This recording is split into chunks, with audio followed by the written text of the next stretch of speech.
প্রাচীনতম বাজার। এই বাজার যে স্থানে অবস্থিত, মেঘনার যে শাখা নদী রয়েছে, সেই শাখা নদীর সঙ্গম কিন্তু এই গোপালদী বাজারে সংযুক্ত হয়েছে। আর স্থলপথে এবং নদী পথে কিন্তু এখানে প্রচুর লেনদেন হয়ে থাকে। আমার পিছনে দেখতে পাচ্ছেন। আসসালামু আলাইকুম। ওয়ালাইকুম সালাম। আপনাদের এই গোপালদী বাজার কেন এত ঐতিহ্য সম্পূর্ণ? এখানে কি আছে আপনাদের? এটা তো ঐতিহ্য বাজার, ব্রিটিশ আমলের বাজার, বুঝলি, বড় বাজার। এটা তো বাপ দাদা 14 পিঁড়ি পর্যন্ত এই বাজার এইভাবে চলে গেছে।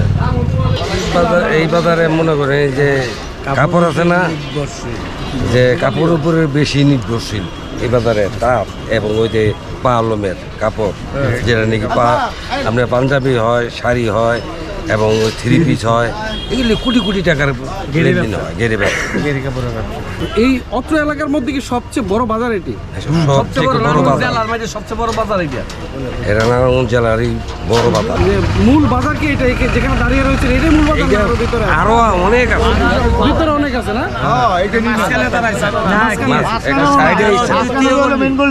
মানে ভিতরে অনেক বড় বাজার আছে। এটা 2 নম্বর গলি। গোপালদী বাজার নারায়ণগঞ্জ জেলার 2500 উপজেলার একটি অংশ।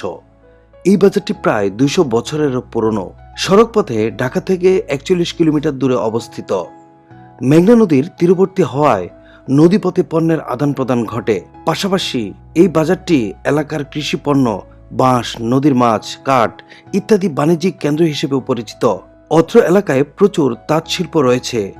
তাঁতের কাপড় ও কাঁচা মালের জন্য এই বাজার ব্যাপকভাবে পরিচিত। এখানে সপ্তাহে বৃহস্পতিবার ও শুক্রবার হাট বসে।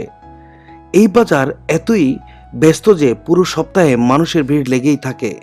এই বাজারকে নারায়ণগঞ্জের সবচেয়ে বড় বাজার হিসেবে বিবেচনা করা হয়।